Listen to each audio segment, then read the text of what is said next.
একটানা 40 দিন 5 ওয়াক্ত নামাজ আদায় করেছে শতাধিক শিশু, যারা আগে কখনো ঘুম থেকে ঠিকমতো উঠতে পারতো না, ফলে তাদের ফজরের নামাজ কাজা হয়ে যেত। সেই শিশুদেরকে মনোযোগী করতে মসজিদ কমিটি আয়োজন করেছে একটানা 40 দিন নামাজ প্রতিযোগিতা। আর সেই প্রতিযোগিতায় 32 জন শিশু উত্তীর্ণ হয়েছে, যারা 200 ওয়াক্ত নামাজ আদায় করে এক বিরল দৃষ্টান্ত স্থাপন করেছে। চাঁদপুরের ফরিদগঞ্জ উপজেলার রামদাসের বাগ মানের বাড়ি জামের মসজিদ কমিটি সেই আয়োজনটি করেছে এবং এই ব্যতিক্রম আয়োজনে এলাকাবাসী দারুণ খুশি।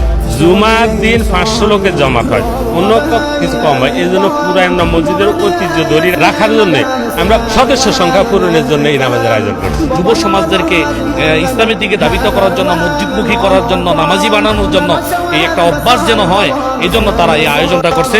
এটা ইসলামিক দৃষ্টিতে এটা তো বড় একটা সওয়াবের কাজ।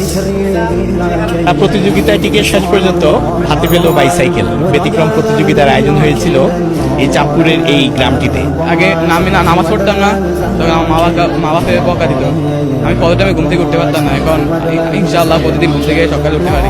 প্রতিদিন 5 ওয়াক্ত জামাতে পড়তে পারতাম না, এখন পড়তে পারি জামাতের সহিত। ইনশাআল্লাহ আমরা আগামীকালও ফজরের নামাজ আদায় করবো এবং 5 ওয়াক্ত নামাজ জামাতের সাথে আদায় করবো ইনশাআল্লাহ। এখানকার অসংখ্য মানুষ বলেছেন যে শিশুরা যদি শিশু বয়স থেকেই মনোযোগী হয়, ধর্মের প্রতি 5 ওয়াক্ত নামাজ আদায় করে, তাহলে তাদের কাছ থেকে ভবিষ্যতে কোনো ধরনের অপরাধ বা সমাজ বিরোধী কোনো কাজ আর হওয়ার সম্ভাবনা নেই। তাই এই আয়োজনটি ছিল একটি বিরল ঘটনা, আর সেই বিরল ঘটনার সাক্ষী হলো এই এলাকার মানুষজন। ফারুক আহমদ,